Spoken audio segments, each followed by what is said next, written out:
নিজের মেয়েকে খুঁজে পেয়ে জড়িয়ে ধরে কান্নায় ভেঙে পড়ল স্বয়ংভ। হ্যাঁ বন্ধুরা, এমনটাই দেখা যাবে। তাই সম্পূর্ণ জানতে ভিডিওটিতে লাইক দিয়ে চ্যানেলটি সাবস্ক্রাইব করে দেখতে থাকুন। গল্পের শুরুতেই দেখা যাবে রাজনাথ কৌশিকীকে বলে, কৌশিকী, আমরা ঠিক সময়ে দুর্গাকে সবার সামনে আনতে পারবো তো? ওকে পৌঁছতে দেবে তো? নাকি আবার কোনো বিপদ ঘটবে? তখন কৌশিকী বলে, কাকুমণি, তুমি একদম চিন্তা করো না, সবকিছু আমি দেখে নেব। তখন রাজনাথ বলে, আচ্ছা, দুর্গাকে সবার সামনে আনার পরে কি করবি?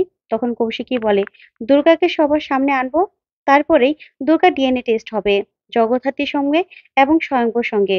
সবকিছু ব্যবস্থা করা আছে। অবশ্য ডিএনএ টেস্ট করাও লাগে না, কারণ জগদ্ধাত্রীর আর দুর্গা হুবহু একই রকম দেখতে, প্রায় একই রকম দুজনের চেহারা। তাহলে এটা যে কেউ দুর্গাকে দেখলে বুঝতে পারবে যে দুর্গা জগদ্ধাত্রীর মেয়ে। তারপরেও আমি ডিএনএ টেস্টটা করাবো। তখন রাজনাথ বলে, ঠিক আছে, যা করার সাবধানে করবি, ঠিক আছে? তখন কৌশিকী বলে, হ্যাঁ কাকুমণি, তুমি একদম ভেবো না, চিন্তা করো না। ওইদিকে দেখা যাবে উৎসব কেউ একজনের সঙ্গে ফোনে কথা বলতে থাকে আর বলে, না, আমি কিছুতেই অন্য কাউকে ওই চেয়ারে বসতে দেব না, কিছুতেই না, কালকেই কিছু তো একটা ঘটবে। কেউ একজনের হাতে এই পুরো সম্পত্তি তুলে দেওয়া হবে, কিন্তু সেটাকে এখনো জানি না আমি, এখনো জানি না। তবে যেই হোক না কেন, তাকে আমি কিছুতেই কোনো কিছু পেতে দেব না, পেতে দেব না আমি। তখন সেখানে মেহেন্দি আসে, এসে বলে, উৎসব, তোমার কি মনে হচ্ছে? কি মনে হচ্ছে তোমার? তখন উৎসব বলে, দেখো, স্বয়ং কৌশিকী মুখার্জি যখন বলেছে কেউ একজন তো কালকে আসবে, কেউ একজন আসবে, সেটা আমি বুঝতে পারছি। তখন মেহেন্দি বলে, আচ্ছা, তোমার কি মনে হচ্ছে কে হতে পারে? তখন উৎসব বলে, সেটা জানি না কে হতে পারে, কিন্তু কেউ একজন তো আসবে। কৌশিকী মুখার্জি স্বয়ং তাকে নিয়ে আসবে সবার সামনে, কারণ কালকেই সব সম্পত্তি হস্তান্তর করা হবে, কিন্তু কাকে করা হবে সেটা আমি জানি না। তখন মেহেন্দি বলে, আচ্ছা উৎসব, কালকে যাবে তো বোর্ড অফ ডিরেক্টর মিটিং এ? তখন উৎসব বলে, না, তোমরা সবাই যাবে, আমি থাকবো জগদ্ধাত্রীর কাছে। তখন মেহেন্দি বলে, কি বলছো তুমি? তখন উৎসব বলে, হ্যাঁ, জগদ্ধাত্রীর কাছে। যদি জানতে পারি যে অন্য কারো হাতে এই সম্পত্তি হস্তান্তর করা হচ্ছে, তাহলে জগদ্ধাত্রীকে ব্ল্যাকমেল করে আমি এই সম্পত্তি আমার আর তোমার নামে করে নেব। বুঝতে পেরেছো? এই সম্পত্তির মালিক হব আমি আর তুমি, অন্য কেউ আর নয়, অন্য কেউ নয়। তাই আমি জগদ্ধাত্রীকে পাহারা দেব। যদি জানতে পারি অন্য কারো হাতে এ সম্পত্তি হস্তান্তর হচ্ছে, তখনই আমার খেলাটা আমি ঘুরিয়ে দেব, ঘুরিয়ে দেব আমি। তখন মেহেন্দি বলে, আচ্ছা উৎসব, কি হবে বলো তো? কি হবে? এই সম্পত্তি কি আমরা পাবো? তখন উৎসব বলে, অফকোর্স, এই সম্পত্তির মালিক হব তুমি আর আমি, আর কেউ নয়। কারণ জগদ্ধাত্রী তো অচল, জগদ্ধাত্রী কিছুই করতে পারে না। ওকে কে সম্পত্তি দেবে? ও সম্পত্তি নিয়েই বা কি করবে? তখন এই কথা বললেই মেহেন্দি আর উৎসব প্ল্যান করতে থাকে। তার পরের দিন সকাল সকাল দেখা যাবে রাজনাথ রেডি হয়ে যায়। তখন বৈদেহী রাজনাথের কাছে আসে, এসেই বলে, কি ব্যাপার রাজনাথ, তাহলে আজকে এই সম্পত্তি হস্তান্তর করা হবে, তাই তো? তখন রাজনাথ বলে, হ্যাঁ, আজকেই হস্তান্তর করা হবে। তখন মেহেন্দি বলে, আচ্ছা, কার হাতে এই সম্পত্তি তুলে দেওয়া হচ্ছে? কোনো ট্রাস্টের হাতে, নাকি কোনো অনাথ আশ্রমে, নাকি কোনো ব্যক্তির হাতে? তখন রাজনাথ বলে, সেটা তো শুধুমাত্র কৌশিকী মুখার্জিই জানে, আমি তো জানি না। তখন বৈদেহী বলে, তোমার ভাইজি জানে আর তুমি জানো না, সেটা কি হতে পারে? না, তুমি কাকু হয়ে তুমি জানবে না, সেটা আমি কোনোদিনও বিশ্বাস করি না। তা কার হাতে এই সম্পত্তি হস্তান্তর করা হচ্ছে আমরাও তো জানতে পারি, তাই তো? তখন রাজনাথ বলে, হ্যাঁ অবশ্যই, তোমরা তো অবশ্যই জানতে পারবে। তখন চাঁদবদন এসে বলে, হ্যাঁ, আমরা তো জানার অধিকার রাখি।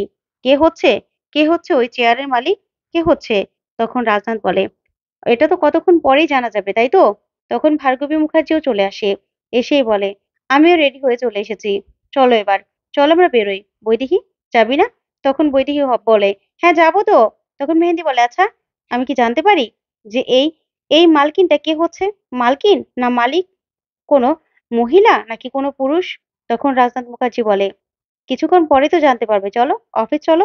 তারপর সবাই মিলে বেরিয়ে যায়। ওইদিকে উৎসব তখনই জগদ্ধাত্রীর হুইল চেয়ারে টেনে জগদ্ধাত্রীকে নিয়ে আসে, আর এনে বলতে থাকে, জগদ্ধাত্রী শুনতে পাচ্ছ, আজকে সব সম্পত্তি হস্তান্তর করা হবে। যদি আমার নামে না করা হয়, তাহলে তোমাকে যে কি করব আমি, তুমি নিজেও জানো না। আজকে তোমাকে আমি নিয়ে গুম করে রাখবো, তোমাকে ব্ল্যাকমেল করব, তোমাকে দিয়ে আমি তোমাকে জিম্মা রেখেই আমি এই সব সম্পত্তি নিজের হাতে নেব। বুঝতে পেরেছো? তোমাকে এবার গুটি বানাবো আমি, গুটি বানাবো আমি। চিন্তা করো না, তোমাকে কেউ ব্যথা দেবে না, কোনো রকম কোনো অসুবিধায় তোমাকে ফেলবে না। অবশ্য তুমি ব্যথাই বা পাও না না পাও সেটাই তো জানি না। তুমি কি শুনতে পাচ্ছ? আমি জানি তুমি বলতে পারো না, ঠিক আছে, কিন্তু তুমি শুনছো। তখনই গুন্ডাদের ফোন করে উৎসব, ফোন করে বলে, শোন, আমি জগদ্ধাত্রী মুখার্জিকে নিয়ে আসছি, তোরা গাড়ি করে নিয়ে আয়। তারপরেই জগদ্ধাত্রী মুখার্জিকে হুইল চেয়ারে করে নিয়ে যাবি, বুঝতে পেরেছিস? পাহারায় রাখবি, তোরা একদম কড়া পাহারা দিবি। তারপর আমি যখন যা ফোন করে বলবো সে অনুযায়ী কাজ করবি। যদি দেখি একটু নড়চড় হয়েছে না, তাহলে একটু শুট করে দিবি, শুট করে দিবি তুই, তোরা। তারপরে এই বলে উৎসব জগদ্ধাত্রীকে নিয়ে সেখান থেকে বেরিয়ে পড়ে। ওইদিকে দেখা যাবে বোর্ড অফ ডিরেক্টরের মিটিং এ সবাই বসে। তখন চাঁদ বেগম বলে, আচ্ছা, কাকে এই দায়িত্ব দেওয়া হচ্ছে আমরা কি জানতে পারি? কারণ আমরাও তো এই সম্পত্তির অংশীদার, তাই না? আমাদেরও তো জানার অধিকার আছে। তখন রাজনাথ বলে, হ্যাঁ অবশ্যই, সবারই অধিকার আছে, সবাই জানতে পারবে। তখন কৌশিকী চুপ করে বসে থাকে। তারপরে মেহেন্দি বলে, তা কে এই সম্পত্তির হাতে নিচ্ছে, নিজের হাতে নিচ্ছে, তা কি জানা যাবে? তখন বৈদেহী বলে, হ্যাঁ আমরা জানতে চাই, জানতে চাই কে এই সম্পত্তি কার নামে হস্তান্তর করা হচ্ছে। তখন ভার্গবী বলে, আচ্ছা কৌশিকী, কাকে কাকে তুই তুলে দিচ্ছিস এই সম্পত্তি? তখন কৌশিকী বলে, জানতে পারবে, একটু পরেই তোমরা জানতে পারবে। তারপরে দেখা যাবে মেহেন্দি আর চাঁদবোদন সবাইকে ছোট করে কথা বলতে থাকলেই বক্সি বলে, দেখুন, আপনাদের এটা পারিবারিক কথা বলা জায়গা নয়। এখানে কৌশিকী ম্যাডাম আমাদেরকে ডেকেছেন এই কোম্পানির ভালোর জন্য। এই কোম্পানি আরো এগিয়ে নেওয়ার জন্য কার হাতে উনি হস্তান্তর করতে চান সেটা একমাত্র উনিই বলতে পারবেন। তাই ওনার কাছে আমরা জানতে চাইবো, আর ওনার কাছে জানার জন্য আমরা অপেক্ষাও করব। বুঝতে পেরেছেন?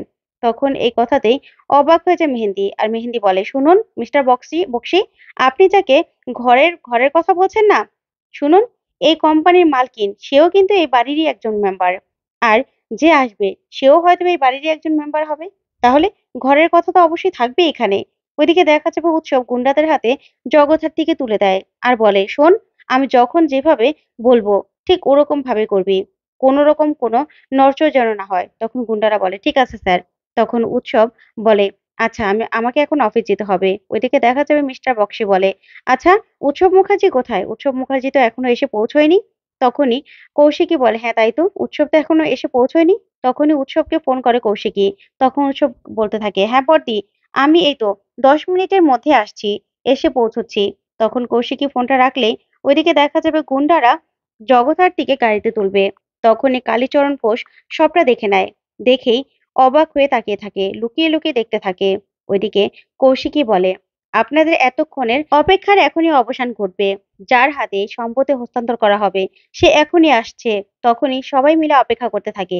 ওইদিকে দুর্গা ভিতরে ঢুকবে, ঠিক তখনই কালীচরণ দুর্গাকে ফোন করে, আর ফোন করে সবটা জানালে দুর্গা বলে, কি বলছিস তুই কালীবুড়ো? তুই পিছনে, তুই পিছনে, আমি এখনই আসছি, এখনই আসছি, আমি আমি তোকে ফোন করব, ঠিক আছে? তারপরে কালীচরণ সেই গাড়িটার পিছু নিতে থাকে। ওইদিকে দুর্গাও সাইকেল নিয়ে যেতে থাকে। তখন দেখা যাবে বোর্ড অফ ডিরেক্টরের মিটিং এ সবাই অধৈর্য হয়ে যায় আর বলে, কোথায় কোথায় সেই কৌশিকী ম্যাডাম? তখনই কৌশিকী বলে, 1 মিনিট আমাকে সময় দিন, আমি যোগাযোগ করার চেষ্টা করছি। তারপরে কৌশিকী গিয়ে দুর্গাকে ফোন করে।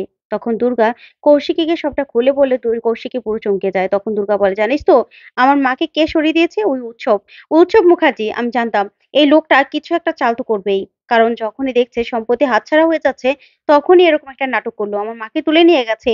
তারপরে দুর্গা বলে, আমি যাচ্ছি আমার মাকে বাঁচাতে। তখন দুর্গার মুখে ঠিকানাটা শুনে কৌশিকীর সাথে সাথে স্বয়ংবরকে ফোন করে। আর ফোন করলেই স্বয়ংবর সেখানে যেতে থাকে। এদিকে তখনই উৎসব আসে। উৎসবকে দেখে ঠাসিয়ে একটা চড় মারে কৌশিকী। তখন সব বলে, বড়দি, বোর্ড অফ ডিরেক্টরের মিটিং এ আমাকে এভাবে চড় মারলেন? তখন কৌশিকী বলে, একদম চুপ, তোর মতো ক্রিমিনালের এই বোর্ড অফ ডিরেক্টরের মিটিং এ কোনো প্রয়োজন নেই। এখন থেকে এই অফিসে তোমার কোনো জায়গা নেই। এই অফিসে তুমি আর পা রাখবে না। তোমার এই অফিসে ঢোকা বারণ। এই কথা বলেই সেখান থেকে কৌশিকী চলে যায়। তখন উৎসব বলে, এত বড় সাহস আমার গায়ে চড় মারা? তখন মেহেন্দি বলে, এত বড় সাহস? ওইদিকে জগদ্ধাত্রীকে বাঁচিয়ে নেয় দুর্গা। তখনই স্বয়ংবর সেখানে পৌঁছে যায়।